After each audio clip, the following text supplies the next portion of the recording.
Autumn had come early to that small town pressed between the hills, where the wind moved the church bells and made the hand-painted signs creak. Around the square, old shop windows returned a tired glow to the steps of anyone passing by, and the sweet smell of apple pie came from the diner on the corner, an aroma that seemed to promise nothing would change too fast there. The courthouse clock was always a few minutes behind, and no one cared. The square was a slow lung, worn wooden benches, a carousel that only turned on Saturdays, oaks that dropped their leaves as if letting go of memories. Every morning, he appeared. The clown. But it wasn't laughter that arrived first, it was silence. Pale clothes, no bursts of color, clean gloves, a discreet trace of white on his face, the mouth drawn without exaggeration, eyes that didn't seek an audience. He leaned his chainless bicycle against the library post and stayed near the gazebo, as if guarding an invisible border.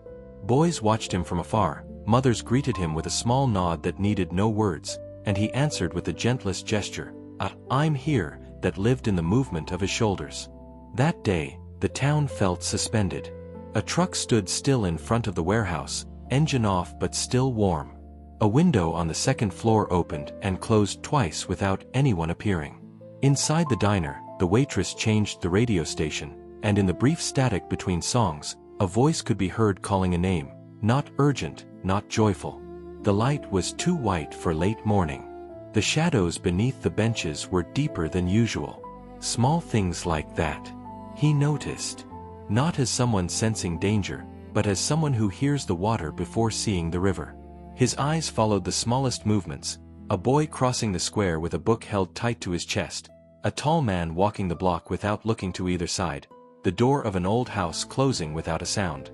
The clown breathed through his nose, long, slow, and leaned his back against the gazebo rail.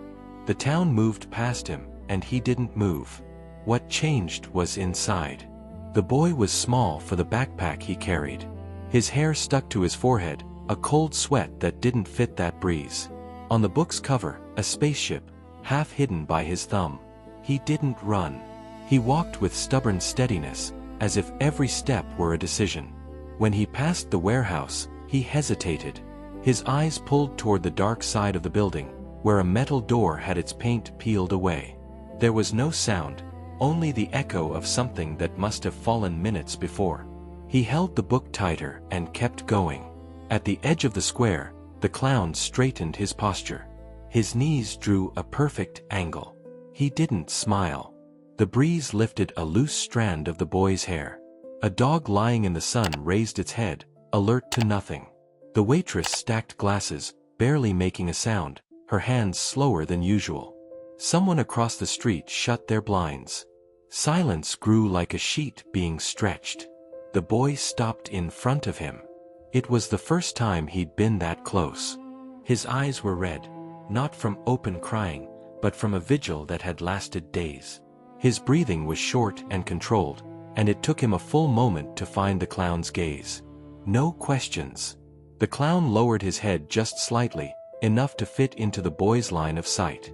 Then the boy took from his pocket a folded piece of paper, twice creased, the way someone learns to hide small things so they last. He extended his hand, hesitating before touching. The clown didn't rush. He offered his gloved palm with the calm of someone holding a bird. The contact was faint, nearly weightless. The paper rested there, opened a little, revealing trembling letters. The message was short. "Help me." The boy said nothing. The clown's eyes met his, finding sound in the dark. Behind them, the warehouse door's shadow stretched 2 fingers across the ground and withdrew. The truck stayed still, but the air around it vibrated with trapped heat. The window that had opened and closed now stayed half open, like an eye watching sideways. A bench creaked though no one sat. The diner's radio began to play an old song again, but softer. The clown folded the note carefully, not hiding from the boy that he understood. He didn't speak. He breathed once, deeply, and something in his posture shifted, shoulders settled, feet anchored, his whole body saying, "I am here." The child took a small step back, as if marking the space where safety could exist. Right there, in that rectangle of shade under the gazebo, a silent pact was born. The clown turned his face toward the warehouse, Not defying, not inviting. Just being. Leaves kept falling, slowly, as if counting seconds. His chainless bicycle rocked in the wind and then went still. The town, witness to it all, held its breath for 3 strikes of the clock. The waitress placed her hand on the glass window, then pulled it back, thinking of something she couldn't name. The boy's eyes were wet, but he didn't lower his head. He had found someone who could stay, and that changed the geometry of the day. No one spoke. The clown and the boy shared the same silence, and the silence learned their shape. In the distance, a door closed. The vibration ran through the pavement like a message that needed no answer. The clown leaned forward by a single inch, just enough for the boy to understand. He would go with him, wherever it led. The town curved around them in an invisible arc, as if protecting a fragile secret. But no one in that town could imagine what would come next. The boy's fingers closed and opened around nothing, as if testing whether his hands still belonged to him. He glanced toward the warehouse, then toward the clown's shoes, then the line where shade ended and the square began again. The clown waited, weight evenly set, chin lifted just enough to see the top of the metal door across the street. A leaf touched the boy's shoulder and slid down his sleeve. He didn't brush it off. He seemed afraid de gestos grandes, como seoar pudes caber. The clown lifted one hand, slow as a clock hand, and pointed, not to the door, not to the street. He pointed to the water fountain by the gazebo, the one with the chipped blue tile and the metal button that stuck in cold weather. The boy's eyebrows tugged inward. He nodded, a single time. They walked there together, side by side, not touching. The fountain coughed once, then let a thin stream fall into the shallow basin. The boy didn't drink. He just held his face near the coolness, breathing the way people breathe when the world finally gives them a place to pause. Across the way, the diner's bell rang on its own, a small clink of metal at the whim of wind. The waitress turned the radio down until the music was only a shape inside the air. The tall man from earlier reappeared at the corner, stopped, and faced away, looking at nothing particular. He stood with his feet apart, arms hanging, shoulders squared like a doorframe. He didn't come closer. He didn't need to. The clown took off one glove. The hand beneath was ordinary. Small scars, a faint line across the knuckle, skin pale under the nail. He cupped water and let it spill down the basin without drinking, then set the glove on the rim and folded the dampness into his palm. He offered that open human hand to the boy, not to hold but to show that it was there. The boy looked at it for a long time, then placed 2 fingers on the clown's wrist and let them rest there, light enough to lift at any second. They stayed like that until the boy's pulse learned a slower beat. A delivery van crawled onto the far street, then stopped, the driver reconsidering, the van reversing the way a thought backs out of a room. A blind on the 2nd floor blinked shut. The warehouse door did not move. Warmth collected in the seams of the concrete. The town seemed to lean in toward the fountain, as if the square itself had bent at the waist to listen. A sparrow hopped to the edge of the basin and dipped its head, flinging a brief crown of water around itself. The boy watched the bird and, for the first time, his mouth softened, not toward a smile, but away from the harm of holding everything tight. The clown retrieved his glove, slid it on with care that treated cloth and skin the same. Then he turned, his body aligning with the line that led from the fountain to the warehouse, and waited to see whether the boy would step into that line with him. The boy did. One shoe forward, rubber sole whispering on the grit. The clown matched him. They didn't go fast. They didn't perform this walk for anyone. At the diner window, the waitress's hand lifted a fraction in the air and then lowered again. On the courthouse steps, an old man paused in tying his shoe. The trucks had caught a cloud and held it in the paint like a slow breath. Halfway to the warehouse, the sound came, barely a sound, more like the idea of one, a chair leg shifting on floorboards, a weight redistributing its intent. The boy faltered. The clown stopped with him, not a step farther, not a step behind. He angled his body, not blocking, not pushing, simply placing his height where it could be seen from the door and from the windows too. He didn't raise his arms. He didn't need to. The metal door hummed in the way metal does when it has known too much heat. It remained closed. The clown turned his head a degree, and let his gaze rest on the seam where the door met the frame. He looked long enough to be counted, if anyone had been counting. Then he looked back at the boy, who was staring at the ground. The boy lifted his chin, as if remembering the map of sky. He drew one breath like a knot being untied, and whispered something that left no shape in the air. The clown nodded, though there had been nothing to hear. They moved again. The clown's chainless bicycle, abandoned by the gazebo, tipped and settled against the post as if deciding to stay upright. A dog lay back down, reassured by nothing visible. The square's trees whispered without wind, the way paper whispers to itself on a desk at night. At the warehouse steps, the boy halted. He put his palm on the rough of the door, then withdrew it quickly, as if the metal had told him the truth and he wasn't ready to hold it. He turned his head toward the clown. Not a plea, exactly. Not permission either. Something else, an invitation to be present inside whatever the door meant. The clown's shoulders lowered by a fraction, a posture like a chair pulled closer to a bed. He lifted his hand and knocked once, softly, with the side of his knuckles, as if calling a room back to its better self. Inside, the chair leg moved again. A voice rose, then fell, no words, just a contour, a weather pattern crossing a field. The clown didn't repeat the knock. He waited, eyes quiet, spare of judgment, rich with time. He was not searching for an answer. He was offering its possibility. The boy took a step sideways until his shoulder nearly brushed the clown's coat. He didn't touch it. He stood there, aligned. The town squared itself behind them. Waitress at the glass, old man on the steps, the truck holding its heat, the sparrow on the rim of the fountain now still as punctuation. The door stayed closed. The clown placed his palm flat against the metal and, instead of pushing, leaned into it with his warmth. A human temperature pressed through to a room that had been living on draft. He kept it there, steady, a kind of quiet that made space for the next thing to happen. When he lifted his hand, a faint oval gleam remained. The boy's shoulders dropped the weight of one stone. He exhaled a sound like paper uncreasing. The clown tilted his head toward the diner, and they turned together, not retreating, not surrendering, simply stepping back to where the town could see them. The waitress let the radio breathe a little louder.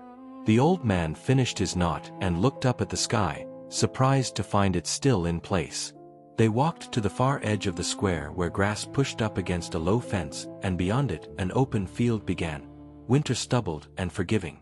The boy climbed the fence the way a thought leaves a room without slamming the door. The clown followed with deliberate, careful slowness, as if each rung were glass and he trusted it anyway. They crossed into the field where the wind had more room to be gentle. They didn't speak. The town watched them smaller and smaller against the light. At the field's first rise, the boy stopped and looked back, then forward again, and something in his face settled, a small adjustment, like a frame finally straight on a wall. The clown stood beside him, the horizon laid out like a breath they could share. But the field had its own quiet to offer, and it was not done yet. The field held them without asking for names. Stubble brushed their shins, dry and whispering, and the hills beyond leaned close enough to listen. A line of telephone poles crossed the open like slow, patient soldiers. On one, a cracked insulator winked in the noon light. The boy stepped off the faint path and into the grass, leaving a thread of bent stems behind him. The clown stayed beside that thread, letting it braid their two distances into one. They reached a place where the land made a shallow bowl. Wind pooled there, gentle and round. The boy crouched. He pressed his palm to the earth as if testing whether it would pulse back. Dirt collected in the half-moons of his nails. A burr clung to his sock, then another. He peeled them away and lined them on his knee like small, obedient planets. He glanced at the clown, not to ask, but to see if the world still allowed arrangements like this. The clown's eyes answered in the way shade answers heat. Beyond the fence, a pickup crept along the road, then slowed. It did not stop. The driver's face remained a rectangle in the glass.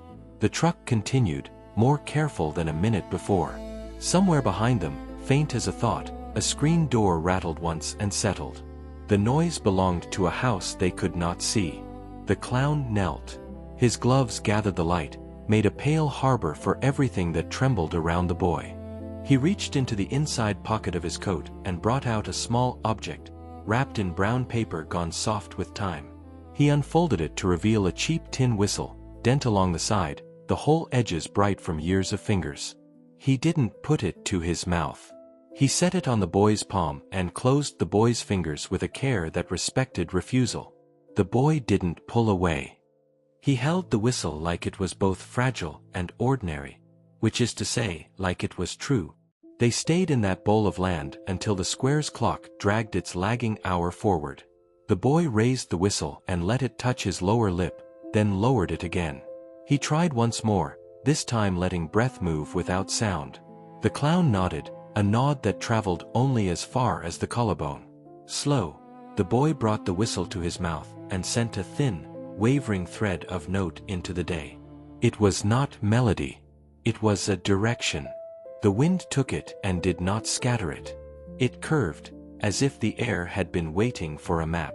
On the road, the pickup's brake lights flared briefly and went dark. The telephone wires hummed, but it was a hum born of distance, not threat. Still, the boy's face changed. Somewhere between the second and third breath, the color drained from his mouth. He lowered the whistle and looked to the far edge of the field, where old hay bales slumped like giants asleep with their backs turned. The clown followed his eyes and saw nothing, which was exactly the right amount. He rose to standing and became a vertical fact in a horizontal world. A rusted gate stood nearby, half fallen, its hinge pinned with baling wire. The clown walked to it and lifted, just enough to ease the strain on the hinge. Metal side, grateful for hands that did not demand. He held it while the boy slipped through, even though no one had asked either of them to pass. On the other side, the grass grew higher. Seed heads brushed their knees, left freckles of gold on the clown's trousers. The boy tucked the whistle into the cuff of his sleeve and began to gather the centers of tall grasses into small bundles, tying each with a blade of itself. He set 3 of these bundles in a line, then stepped back. The clown understood, a marker. A way to tell later where courage had begun. The sky felt bigger here. The town was still visible over the rise. A scatter of roofs, a glitter of glass, the white lip of the diner's awning. But it had softened, like a picture framed under cloth. The clown turned, just enough to include that softness behind his shoulder, and then faced forward again. He lifted his arm and drew a slow arc with his hand, circling the air above the boy's head and down across the ground between them. It was nothing, a gesture a passerby would miss. But inside the arc, the grass seemed to hold a steadier green. A dog barked, one near, one far, then both were quiet. The boy looked toward the sound, and his throat worked like someone swallowing an alphabet too hard to speak. He put his hands in his pockets and brought out a single marble, sky blue with a white ribbon inside. He rolled it across his palm, then let it drop into the shallow wagon track at their feet.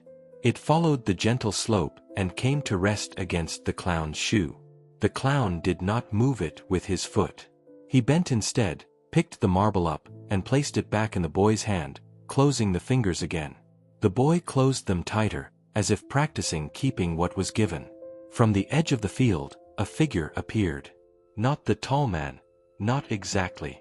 Someone built like him in outline, at a distance that turned features into intention. The figure stood still.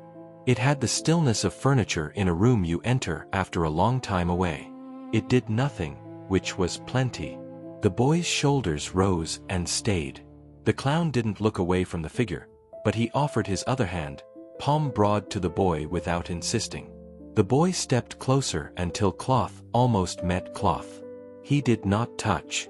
He stood inside the offered space and breathed the air of it. The figure moved one step and stopped. It had the posture of a door that might close. The clown inhaled once and set his feet deeper, as if stitching himself to the earth with thread that would not show. His silence grew a backbone. It was not a wall. It was a threshold. When the wind pushed through, it chose the path that did the least harm. The boy lifted the whistle again. He played a single note and let it break. The sound drifted low along the ground, not up into the sky. The figure turned its head, not away, not toward them, just aside, considering a path it could not see. Then it lowered its chin and withdrew the single step it had taken. It didn't vanish. It became part of the light that lives at the edge of everything. They waited long enough for waiting to become something you could sit on. The telephone wires clicked once, like a tongue against teeth. The boy's grip on the marble loosened. He slipped it into the clown's pocket without looking. The clown let it settle there, a small, cool planet changing the weight of a coat. When they finally moved, it was not to leave. It was to turn their bodies so that the open field lay ahead, and the town lay behind, and both belonged to the same breath. The boy stepped forward, and the clown stepped with him. Not leading, not following, keeping a line between sky and shoulder that a stranger could see from a long way off and understand as permission to do no harm. Even the grass seemed to make way, but not because it was told to. The day leaned into afternoon. Bees found their work and kept it. The town clock, late as always, thought about chiming and decided against it. They walked until the bowl of the land released them onto a wider plain, where an old scarecrow held up a coat to the wind and pretended to have arms. The boy looked at the scarecrow and then at the clown. A question almost formed and let itself go, like a leaf that can't decide which side of the branch is home. The clown lifted his chin once in the scarecrow's direction, a salute that made room for imperfect guardians. The boy accepted it, which made it true. And just when the afternoon felt like it could hold, a new sound arrived, quiet as a memory opening its eyes. It came from the low country of sound, from the place where engines dream before they wake. Not a roar, more the steady hush of rubber sifting dust. The boy's eyes found the far lane that ran like a seam along the field's hem. The clown did not need to look, but he did, because looking was a way to agree that a thing existed. Out there, a pickup eased into view, color the shade of weathered tin. It moved as if measuring the air between decisions. They stood by the scarecrow, which held out its sleeves as if presenting the wind to them for inspection. The clown stepped one pace nearer to it, adjusted the fallen collar of its coat with a gentleness that belonged to people, not sticks. The coat lifted, then settled on the straw shoulders. The scarecrow's head, an old pot turned upside down, caught a stripe of light and held it. The boy watched, and his mouth remembered the shape of steady. The pickup slowed to the rhythm of 3 heartbeats and stopped by the ditch at the field's edge. The engine idled not with impatience, but with the patience of something trained to wait. The driver was a silhouette, a geometry of hat brim and jaw. He did not open the door. The window remained a square of reflection. Sky returned to itself. The boy's hand went to his pocket and found the place where the whistle was not. His fingers brushed the seam of his sleeve where he had tucked it. He didn't take it out. He closed that hand into the other, containing the sound on purpose. Wind moved through the grasses backward, as if the day had decided to reread itself. The clown placed his palm flat against the scarecrow's arm, then lowered it, and then he did something nearly nothing. He stood between the scarecrow and the road, not blocking the view, just offering the shape of a person who would not yield to unkind weather. He tilted his head, not toward the truck, but toward the boy, as if asking the field for permission to keep being here. The truck's brake lights brightened briefly and went dark, a flicker that felt like a thought arriving and leaving. The figure inside turned its face, and in the turn there was a familiar angle, a relative of the tall man, kin by posture if not by blood. The boy's throat tightened. He lifted the whistle a thumb's width, then set it back. The clown let the silence widen until it became a porch anyone could step onto without tripping. He raised his arm and traced another slow arc, the kind he'd described before, this time higher, half a circle against the pale afternoon. The motion had no hardness in it. It was an invitation for the day to choose the kindest version of itself. The boy's shoulders, almost imperceptibly, obeyed. He breathed down into his stomach. The marble in the clown's pocket clicked against a button like distant glass speaking to itself. The pickup door finally opened. Not slammed, not thrust. Opened with a careful hinge sound that didn't belong to anger. A boot stepped down, then the other. The man remained behind the open door, a rectangle making a second rectangle. He rested his forearms on the roof and looked across the field. Not at them, not away. Through them, the way people look when they are trying to remember how something once was. The scarecrow's sleeve tugged in the crosswind. The clown's coat did not. A crow flew low over the ditch and then climbed, a black stitch pulled through blue cloth. The man's head lifted to follow that flight, and in the lift there was a softness that had been absent on the square. He set his hat back an inch on his head. He said nothing. A long minute passed. Then, another. The town beyond the rise held still like a picture behind glass. The waitress would be stacking plates by now. The courthouse clock would be arguing with the hour. When the man finally moved, it was to close the truck door with a sound so mild the grass almost covered it. He didn't start the engine. He leaned there, hands on the roof, and let the wind press against his shirt. The boy's feet shifted. He took one step toward the ditch and stopped. He looked to the clown, and the clown, without lowering his gaze from the man, opened his hand, palm out, the same. "I will stand where you need me." The boy spoke then. A single word. Quiet, shaped more by breath than voice. It was a name, or maybe it was the idea of a name, the way a tree knows the word root, without saying it. The man's head turned a fraction, small, but enough to show the ear had caught it. He didn't approach. He did not retreat. He put one hand flat on the truck's metal and waited as if he was the one at a threshold. The clown adjusted nothing else. He did not perform comfort. He contained it. He stood like a fence post that had survived winters and wind and the leaning of cattle. The boy stepped closer until his shoulder hovered a breath from the clown's sleeve. Two fingers found the seam where glove met wrist and rested there the way a tired hand finds the edge of a table. The clown's pulse offered its slow arithmetic. A faint bright chime came from the wires, metal cooling, heat leaving. Somewhere, a dog barked once and was satisfied. The scarecrow's coat lifted again and this time stayed lifted, as if the air wanted to help carry weight. The man straightened, looked past them to the ridge and the town and the church spire that never quite lined up with the hour. He touched his hat brim and set it lower. He got back into the truck. The engine woke without drama, considered, and held the thought. Dust rose, but gently, like something reluctant to leave ground it had loved. The truck rolled forward the length of a tree and then stopped again. The man looked once more across the field. The boy didn't raise his hand. He didn't have to. The man's shoulders changed by a small degree, a subtraction of something you only notice because of what it leaves behind. Then the truck moved on, following the seam until distance made it look like a crease in paper. They stayed until the dust found itself back on earth. The boy's fingers left the clown's wrist. The space they had occupied kept their shape a moment longer, and then softened. He took the whistle out and held it to the light. The tin looked more silver now, less old. He didn't play it. He tucked it into the inside of his shirt, close enough to keep warm. The clown lifted the scarecrow's sleeve and let it fall, a small bow to a comrade. He turned with the boy toward the long slope back. The town waited, not pressing, a patient shore. They walked until the fence returned, and the low grass took over, and the bowl of land began to cup them again.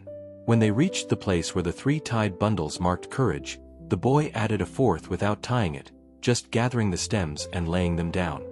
He pressed his palm to the earth and left it there a moment longer than before. The clown watched the hand lift and the imprint, thinking about how long to remain. The square's late clock finally rang, 1, 2, behind the hill. The second bell took its time, and though the field had given back some of what it had kept, the day had another quiet waiting just ahead. They came back to the fence at the hour when shadows lengthen without asking permission. The boy swung a leg over, then the other, landing with a small thud that sounded like agreement. The clown followed with unhurried care, coat brushing the wire as if blessing it. Behind them, the tied bundles shivered once and were still, their small geometry holding. The square announced itself in pieces. The smell of coffee turned bitter near closing, the faint scrape of a broom across old boards, the courthouse clock thinking about its mistakes. The diner's neon open flickered as if practicing leaving. The boy paused at the curb and looked toward the warehouse without moving his head. The door hadn't changed its mind. The air around it had. They crossed to the diner. The bell over the door gave a sound so modest it apologized for being noticed. Inside, a few stools sat with their chrome backs reflecting a thin, patient light. The waitress set 2 glasses on the counter, then looked up and saw only the boy first. Something in her shoulders stepped back inside her skin. She nodded. He nodded. The clown removed his hat, a formality he had not used before, and set it by his elbow. It made a soft circle on the counter, a small eclipse. They did not order. Water slid into the glasses. The boy wrapped both hands around one and watched the condensation climb his fingers. The clown touched nothing at all. He sat the way a field sits under weather, available, unbent. The radio on the shelf had been turned to almost nothing, a hush with a tune asleep inside it. From the kitchen came the voice of a timer choosing not to ring. Through the front window, the warehouse door held its line, caught the day's last gold, gave it back in dull silver. A figure moved in that reflection and became only a tree reconsidering its posture. The boy tracked it anyway.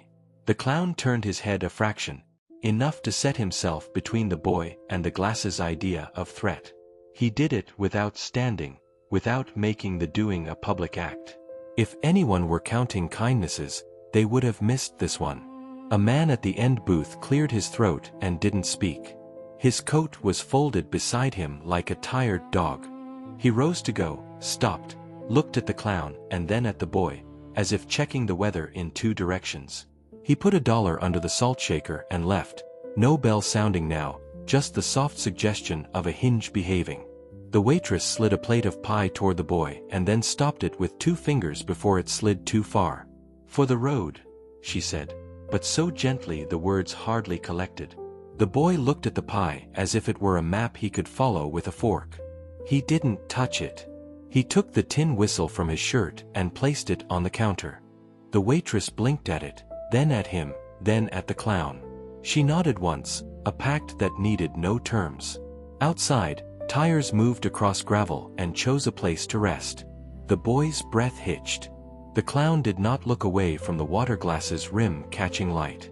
He placed his palm flat on the counter, and the clean glove absorbed the room's worry, smoothed it like cloth under a warm iron. The door did not open. Night edged closer to the glass and waited there with its hands in its pockets. From the kitchen, steam sighed out and chilled back into itself. The waitress set a napkin under the whistle. The boy pushed the plate of pie 1 inch from his body and then 1 inch closer again, a tide conferring with shore. He lifted the fork, not to eat, but to mark time. The first bite happened without ceremony. He chewed as if remembering softness. The clown watched his throat move, and his own pulse fell into step. A fly traced the window and forgot why. The clock behind the counter pretended at accuracy, then gave up. Somewhere beyond the square, a porch light clicked on and discovered already waiting moths. The warehouse door deepened into a rectangle of dark. The boy turned his head enough to see it, and then enough to refuse seeing it. He put the fork down and pressed both palms to the counter. The marble in the clown's pocket touched his leg, a cool wink. He let it be. When the boy finished, he left the last bite, the one people who have learned to save something always leave. He wiped his mouth with the back of his wrist and immediately regretted it, the way children do when they remember they are allowed gentler means. The waitress handed him a damp towel without looking like she was doing him a favor. He took it like practice. They rose together. The clown set a folded bill under the whistle and then moved the whistle so the bill wouldn't be trapped. The waitress understood and moved the bill again so neither object owed the other. At the door, the boy hesitated. The clown reached for the handle and didn't pull. He held it lightly, as if holding it were enough to keep the room attached to itself. When the boy nodded, he eased the door open. Evening had widened. The square had put on its careful quiet. A cat trotted across the courthouse steps with an agenda no one could amend. The warehouse watched from its corner, a posture, a possibility. The boy stood on the diner's threshold longer than thresholds usually permit. The clown waited until the hinge told them the time had come to choose. They stepped onto the sidewalk. Gravel spoke under distant tires and then forgot its sentence. The boy's shoulders found their lower place. He looked toward the library where the clown's bicycle had rested before, and the post stood like an old friend making room at the table.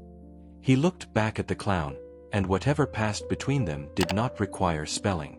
They walked not toward the warehouse and not away, along the edge where the town practiced being tender. The boy kept to the seam where light and shadow made a thin path. The clown's coat caught what the streetlights offered and returned it in modest portions. A screen door somewhere lifted, considered, settled. The air smelled of rain that had not decided. They reached the quiet end of the block where the houses thinned and an empty lot opened like an unplayed note. The boy looked at that space the way someone looks at a chair before sitting, to see if it will hold. The clown stood beside him and let his presence be the test. And though the town had softened its voice, another sound began. So small it asked to be believed. It was the kind of sound people mistake for nothing, a single cricket trying out its note too early, a wire cooling, the sigh a swing makes when no one is on it. The boy lifted his head toward the empty lot. Grass there grew in low, stubborn patches, each clump a small insistence. Someone had left 2 cinder blocks side by side, the beginnings of a project that had changed its mind. A refrigerator box leaned against the chain-link fence, its flaps breathing in and out as the breeze decided what story to tell. They stepped off the sidewalk onto dirt that remembered rain. The boy tested a spot with the toe of his shoe and sat on one of the cinder blocks like a bird landing without faith in the branch. The clown remained standing, shoes half in light, half out, coat a soft border. He didn't look at the boy and he didn't look away. He set his hat on the other block with the care of a person setting down a full glass. In the house nearest the lot, a ceiling fan clicked the way it clicks when a pull chain has been pulled one time too many. A screen door latched once, then again, as if practicing. The boy rubbed his wrists in small circles, the sort people learn when they don't want the body to make noise. On his forearm, a square of pale skin showed where a watch should have been or had been. He traced that empty outline with one finger, then let his hand fall. A child's bicycle lay on its side in the dirt, one handlebar sunk into the ground like an anchor. The seat had a rip that showed the yellow foam beneath. The clown righted it with 2 easy motions and set the chain back on the gear, then spun the pedal until the links remembered obedience. He did it facing away from the boy, not as a lesson, not as a trick, just as a way to make a small machine ready if it was wanted. The wheel hummed once and slowed. The boy watched and did not reach for it. Readiness was enough. A light went on in the library across the street, the back room where old county maps slept in flat files. The shade dropped halfway and stayed there, a compromise. A librarian's silhouette crossed the square of brightness, paused, and turned a page. The boy's eyes followed that flicker of purpose, hungry and distant all at once. The clown's gaze drifted to meet it, then returned to the ground between his shoes, a place he could keep steady. The breeze found a new direction. It carried the mild scent of cut lumber from somewhere up the block, the sweetness of fresh sawdust that always makes people think of beginnings. The boy's shoulders loosened by a thread. He bent, picked up a bottle cap, and pressed it into dirt until it left a circle. He pressed another and made a second ring, then a third, the start of a system. He set a pebble in the center of each, precise, small planets that wanted no witness.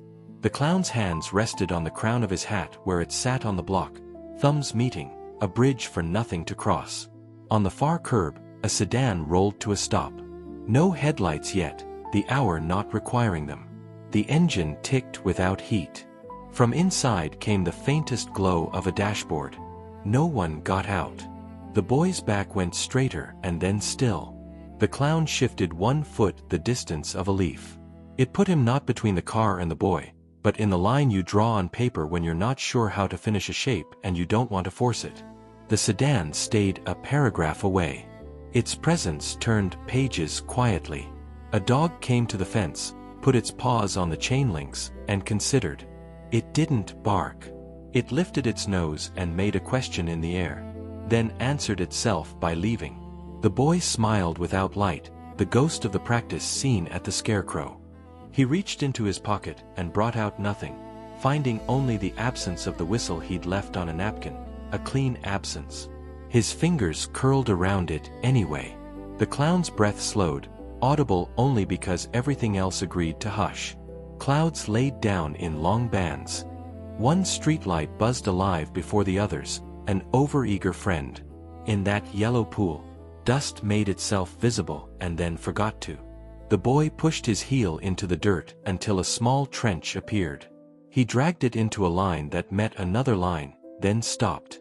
He looked up toward the warehouse, blocked from view by houses and trees, and then past it, to the field's rise he couldn't see now but that had taught him the word begin. He brought his gaze back and let it rest on the clown's gloved hand, waiting in its ordinary patience. Inside the sedan, a phone lit, a face bent, a shape of chin held. The person there raised one hand without moving the arm, a tiny wave sent only to the idea of waving. The boy blinked, and a single tear made a clean road down his cheek. He didn't wipe it. He let the air take it. The clown reached into the inside pocket of his coat and brought out a handkerchief, white and folded once and then twice. He placed it on the cinder block between them. He didn't offer it, and he didn't claim it. It lay there the way bridges lie, their only purpose to be crossed when needed. The handkerchief wasn't touched. Not yet.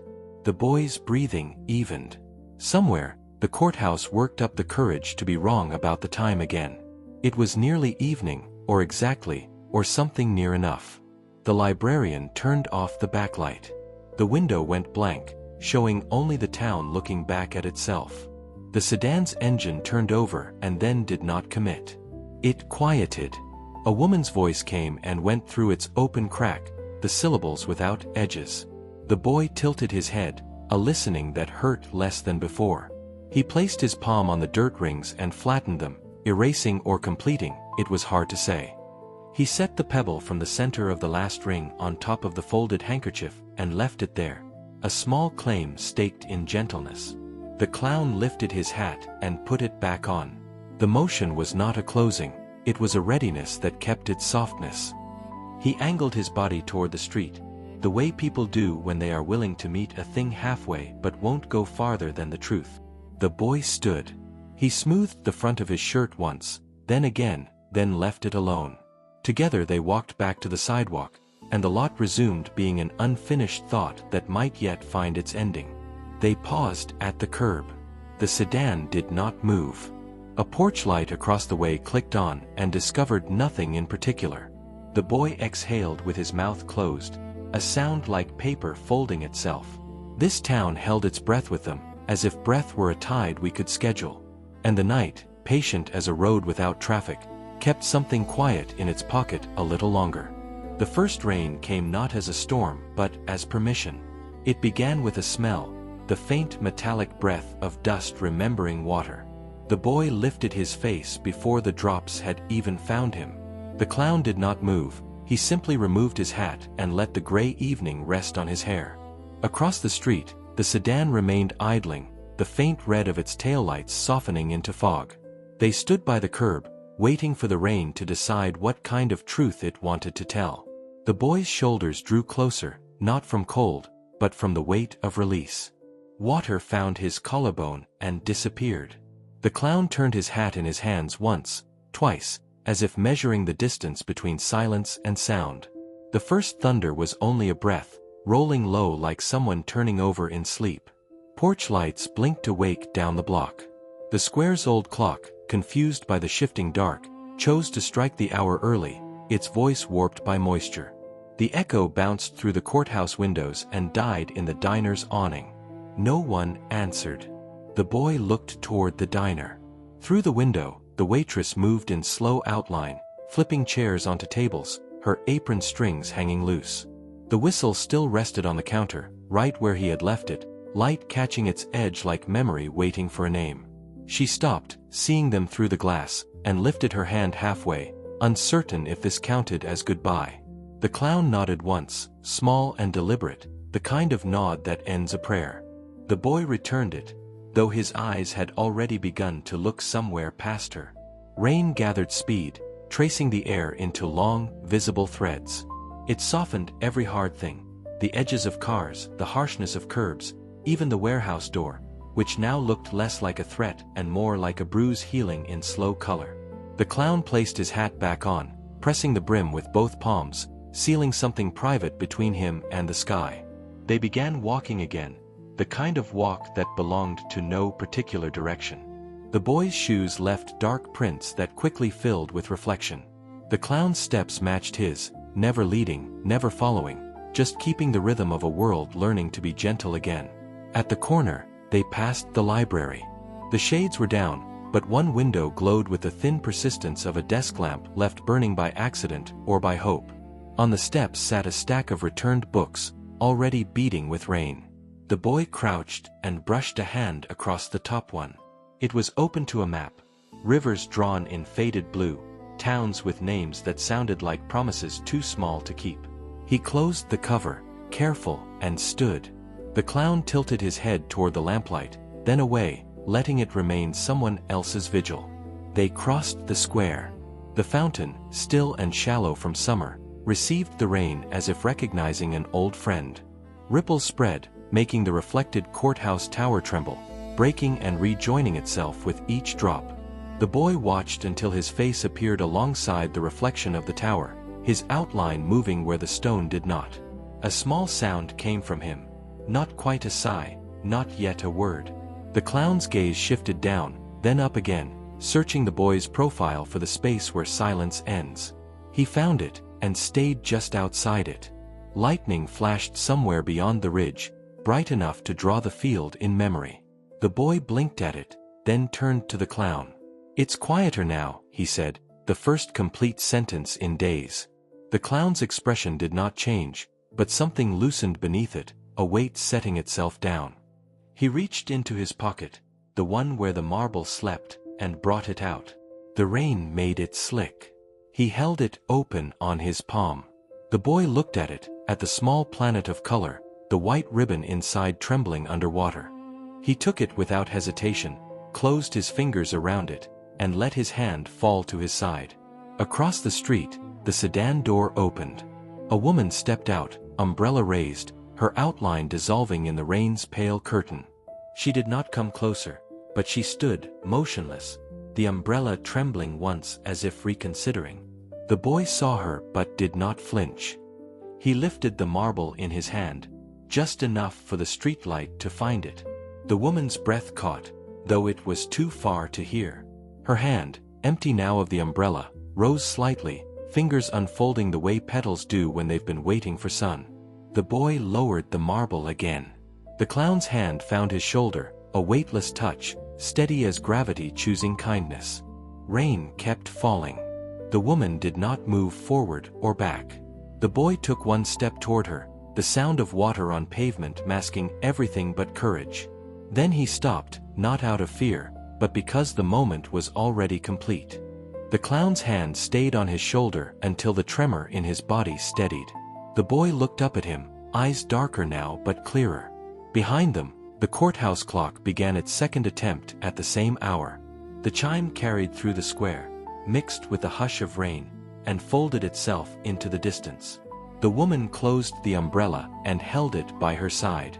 She turned toward the car but not before looking once more, long enough for recognition to pass between them like light between mirrors. Then she got in and was gone, leaving only the shape of her headlights pressed into the wet street. The boy stood without moving, marble still warm in his hand. The clown remained beside him, both of them facing the space she'd left, as though silence itself deserved company. Wind pressed the rain sideways, and the fountain overflowed, spilling over the stones in thin, silver threads. The boy opened his hand and let the marble fall into that running water. It disappeared without splash, taking the light with it. The clown placed his gloved hand gently on the back of the boy's neck, and together they watched the current carry small reflections out of the square, toward the field, toward whatever comes after being found. And though the rain began to fade, the night itself was only beginning to listen. The rain thinned to a mist that made the air look like breath. Puddles found each other and became small lakes that forgot their edges.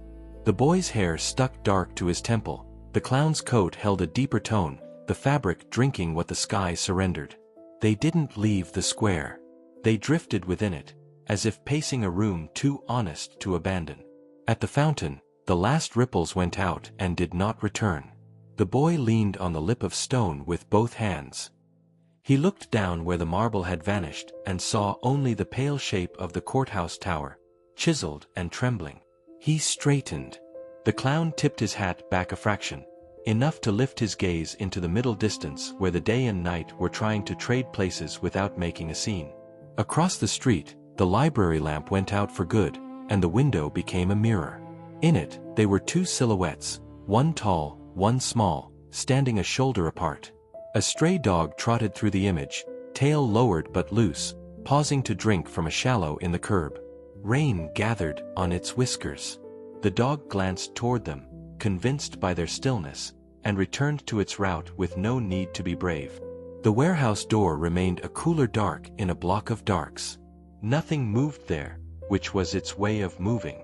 A truck downshifted somewhere beyond the ridge and then thought better of it. A porch screen squealed and then closed the thought, letting the night keep its sentence. They walked toward the gazebo. The planks there had swollen. Each step gave an old ship's answer. The clown set his hat on a post and shook the water from his sleeves with a single, composed gesture. The boy sat on the steps where the grain had been worn into a smooth, shallow cradle by generations of shoes and afternoons. He folded his hands, unfolded them, laid them flat on the wood. The smell was cut pine and iron and something sweet that might have been last year's candied apples. "I thought it would be louder," he said, almost to the floor. The clown inclined his head, and the mist drifted through the gazebo as though it had been invited. A car rolled past the square, slow enough to be counting windows. Its tires wrote cursive in the wet, a line that unspooled and settled. The driver looked once toward the gazebo and turned away before recognition could do any work. Behind the counter of the diner, the waitress stacked the last chairs and stood with her palms on her hips, measuring the hours that had happened to her. The boy reached into his shirt where the whistle had been and found the warm hollow it left, the way a book leaves a shadow on a table. He set his fingers there, not to call back what was gone, but to feel the staying place it had made. The clown slid off one glove and set it beside the hat. His bare hand, ordinary as a doorknob in winter, rested on the step between them. The skin steamed a little in the cool, the kind of steam heat makes when it agrees to be gentle. From the church, a bell rang, not the hour, but the shape of one. Half a sound, then another, testing the rope, humbling its metal to the weather. The boy tilted his head so the tone could pass behind his ear. He breathed out. The square's oaks let down one last loose scatter of drops, patient punctuation. The clown stood and stepped to the edge of the gazebo, where the railing made a long, modest frame for what the town offered. He looked from left to right, as if reading a line: courthouse, fountain, warehouse, library, diner, lamp. His gaze returned to the warehouse and stayed there until the staying became its own answer. He did not challenge the door. He included it. The boy followed his eyes.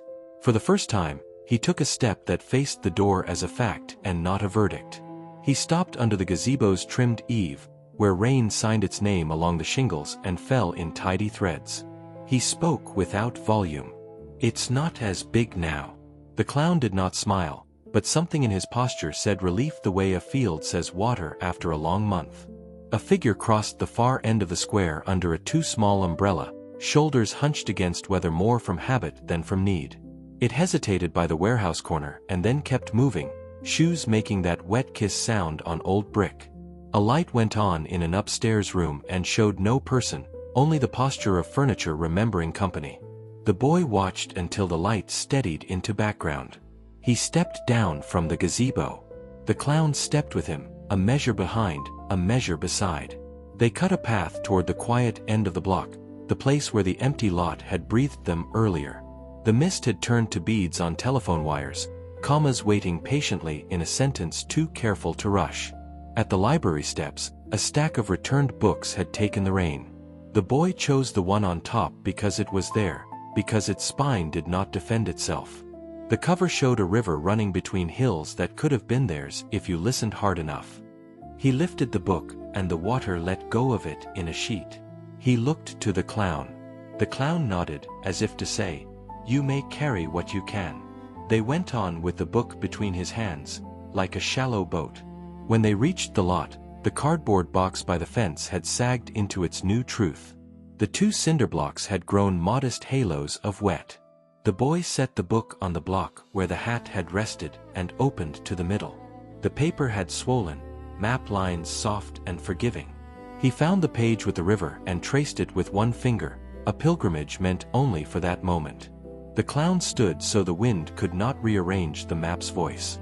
A sedan's engine turned over and then shut off across the street. He didn't look. Not yet. He traced the river to its mouth, where the blue paled and became white. "Here," he said, and tapped that place. The clown followed the tap with his eyes, then raised his head to the lot, to the fence, to the quiet car. The door opened. A woman stepped out without her umbrella, letting the last of the rain place small, clean coins of water in her hair. She didn't come closer, but she was nearer than before. She held her own hands as if they were learning to be hands again. The boy kept looking at the river. He pressed his palm to the mouth of it and left it there, steady, as though holding open a gate you couldn't see. The clown's ungloved hand rose a few inches and hovered, palm out. Not to stop. To include. The woman's mouth moved a shape familiar enough to hurt less. The boy swallowed. His breath shifted from the high part of his chest to the low. He lifted his hand from the map and set it at his side. Nobody spoke across the distance. The lot breathed. The town inhaled with it. The woman nodded once, a small bow to a courage that didn't advertise. She took a single step and then stood, the kind of step that counts even if it goes nowhere. The clown lowered his hand. He put the glove back on, sealing the warmth he had offered into his own skin again. The boy closed the book, set it upright against the cinder block, and smoothed the cover, pressing out the bubbles where the rain had lifted the paper. He turned to the clown and waited for a signal that was not a sign, but time itself. They began to walk, slow, along the edge of the lot, giving the car and the woman a respectful orbit.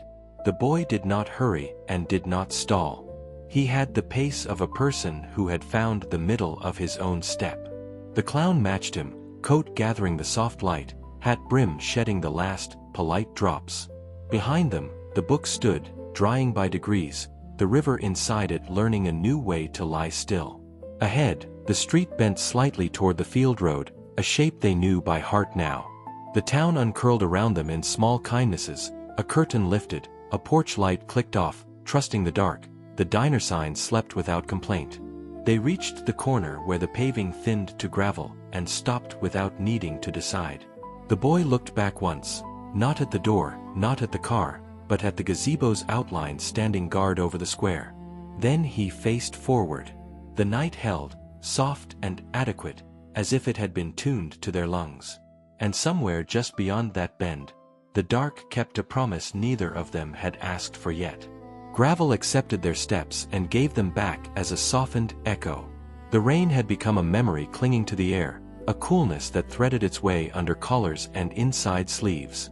The road beyond the bend sloped gently down, then up again, like a chest between breaths. The boy held his hands open at his sides, as if ready to carry something invisible. The clown kept the same pace, the brim of his hat collecting starless dark and redistributing it as calm. They passed the ball field, 2 leaning bleachers, a chain-link backstop slick with damp. A bag of chalk slumped under the stand, its paper gone pulpy, the powder caked into soft stone. In the dugout, a bat rested on the bench, silver-taped handle catching light from a far street lamp and returning it in small, faithful flashes. The boy stepped onto the infield. The dirt held faint routes from old games, tracks of courage drawn and erased, drawn again. He traced one line with the edge of his shoe and stopped where it ended, a hair shy of home. The clown waited at the fence, hands on the top rail. His gloves made a white horizon against the dark wire. He watched the boy's shoulders take in the field and give back a different shape. The boy picked up a dropped cap from behind the plate, turned it once, twice, and set it neatly on the bench as if preparing a place for someone who might arrive later and need to feel expected. From the far side of the park, a street light hummed itself awake and then thought better of it, blinking down to a thread. A train, too distant to be seen, sent a long, low call across the night, the sound traveling narrow and precise between houses, skimming rooflines, slipping under porches. The boy listened the way thirsty ground listens to rain. His chin lifted a fraction, then lowered again, and in that small arc there was a whole conversation he didn't speak. They left the ball field and followed the road where it thinned into two ruts through a municipal lot no one used. A maintenance shed sat square and closed, its single window covered by plywood that had silvered at the edges like old hair. A sign leaned against the wall. Park rules. The paint had softened to the color of fog. The clown paused there, not to read, but to give the sign the dignity of being witnessed. The boy shifted his weight from foot to foot until his feet settled into the idea of here. Beyond the lot, the land opened. No field now, just an easement threaded with weeds and low shrubs, the kind of place kids cut through because adults forget it exists. Bottle green glass glinted in the ditch like tiny lakes. A paper cup turned slowly in a shallow pool, practicing being a planet. The boy stooped and fished it out, set it upright on a rock, as if sturdiness could be taught. A porch light flicked on in the nearest house and stayed that way, a quiet lighthouse with no ship to warn. A figure passed behind the curtain, paused, and then the curtain was still. The clown turned his head just enough to gather that home into his attention, to count it as part of the same night he would answer to. He tilted his hat back a fraction, then forward again, a salute no one saw, which made it honest. They reached the old footbridge that spanned a narrow creek, really a drainage runoff dressed up by time and rumor. The boards were bleached and soft at the edges, the rail had been carved with initials and hearts long ago. The boy ran his fingertips over a pair of letters scored deep and then gone faint, the way names do when seasons insist. Water moved below, slow and convinced, carrying leaves and the faint suggestion of the marble's path from the square. He leaned over, listening. The creek gave a sound like whispering paper, a library of small, steady voices. The clown placed his palm on the rail and left it there, a patient weight that made the wood remember steadiness. He looked at the boy not to ask, not to tell, only to keep the small bridge accountable to its job. On the other side of the creek, the land climbed toward the school grounds. The gym's roofline cut a dark triangle from the sky, a single exit light glowed above a metal door, a green promise you can always leave.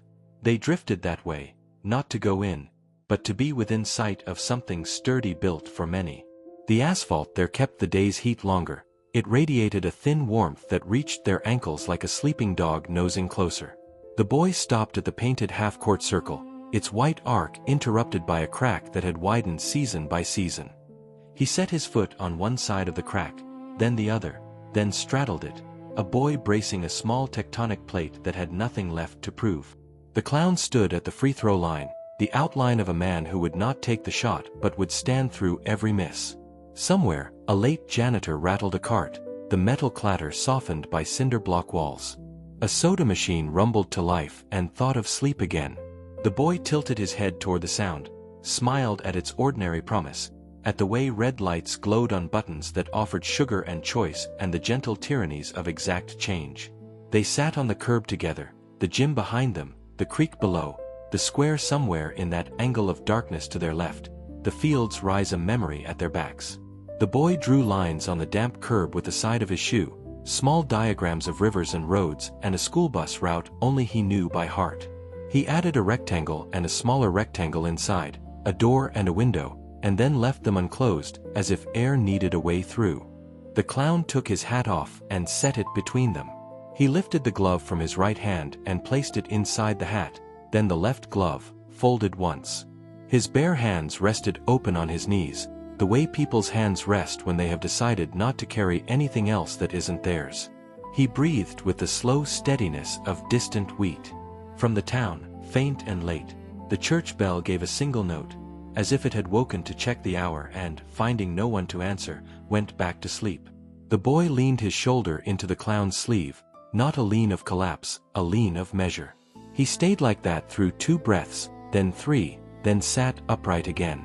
The clown did not follow the movement with his eyes. He let the boy own both positions. A pair of headlights turned down the far street and rolled along the edge of the lot. The car did not come near. It moved like someone reading quietly in the next room. The boy watched it pass, the slow lighthouse of its motion circling them and leaving them unrescued and unharmed. He reached for the hat and touched its brim, a question asked of cloth. The clown's hand hovered, not to stop, to make room. The boy lifted the hat and placed it on his own head, too big by a measure that made him look not smaller but invited. He held it there with one finger and looked out at the gym, the bridge, the line of houses practicing sleep. His mouth softened into the shape of a person who has begun to believe he might be believed. The clown reclaimed the hat gently and settled it back where the gloves waited. He stood then, slow and sure, and the boy stood too. They crossed to the rail and looked down at the water one more time. The creek took the sky's bare light and taught it how to move. Behind them, something shifted in the town's quiet. An upstairs window clicked, a front step found its weight, a door closed in a way that meant no harm. The night held it all without opinion. They started back the way they had come, not retracing, not escaping, walking the same road newly. The gravel had dried enough to remember being dust. The clown's steps said, "We will go on." The boy's steps asked and, this time, answered. And just before the square returned to meet them, a small sound rose from the direction of the warehouse. No threat, only the hush of something deciding to open.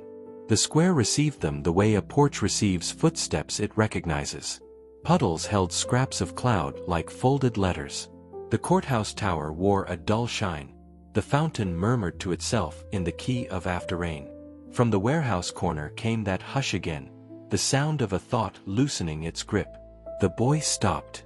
The clown did not step in front of him.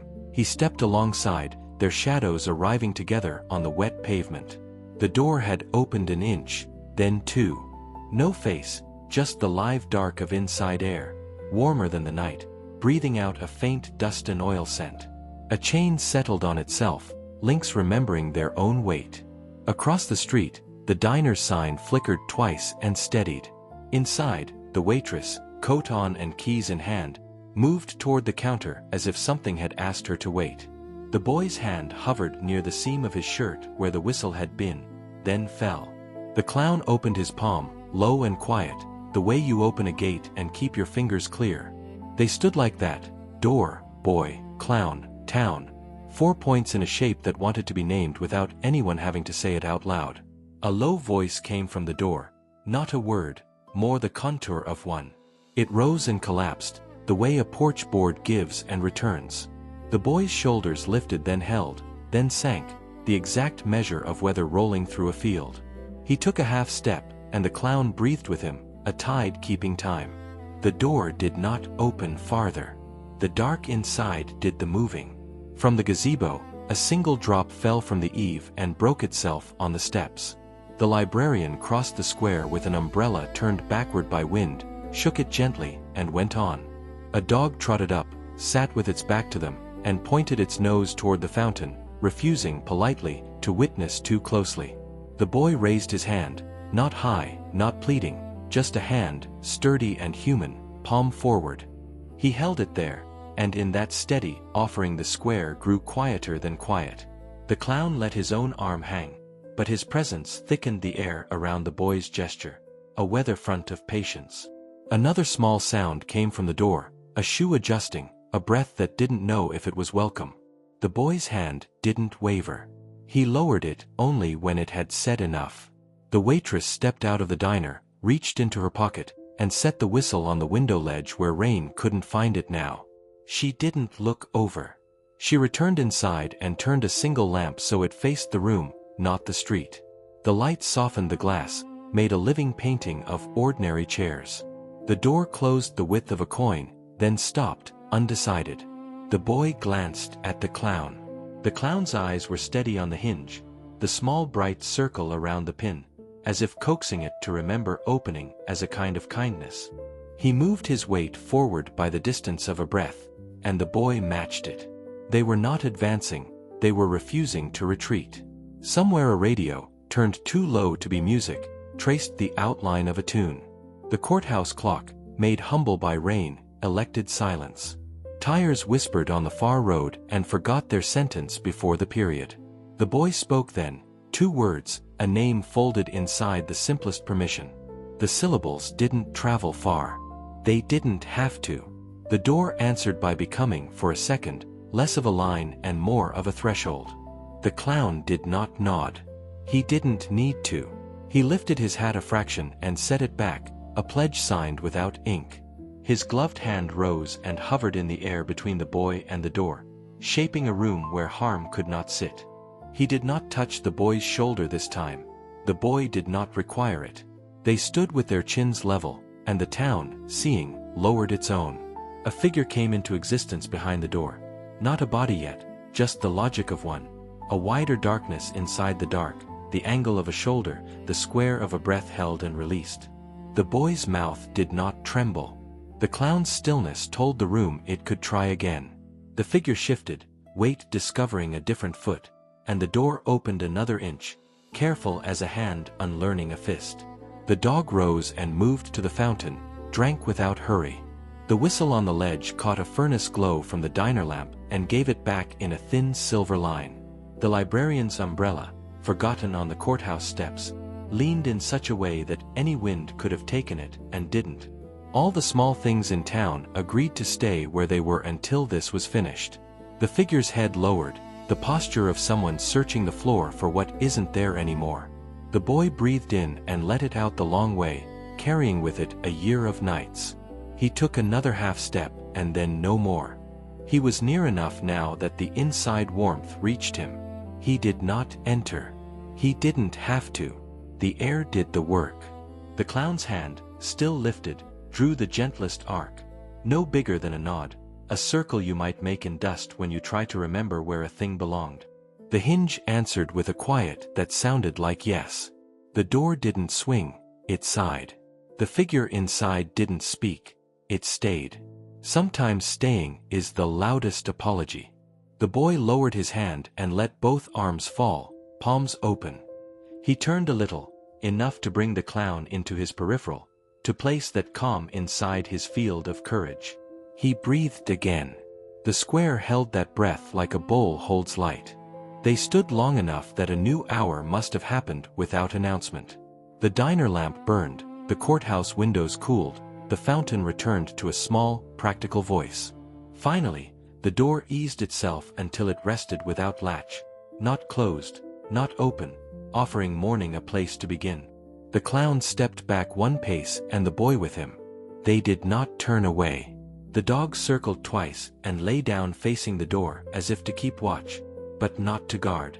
The whistle waited where it was, a small instrument content, for now, to be a promise rather than a sound. They crossed to the gazebo, not to hide, but to give the night room. The boy sat. The clown remained standing, hat brim sending the last thin damp toward the boards. The square breathed a slow, complete breath. And though the hour had learned its lesson and the town had learned to listen, the dark was not yet done with its gentle work.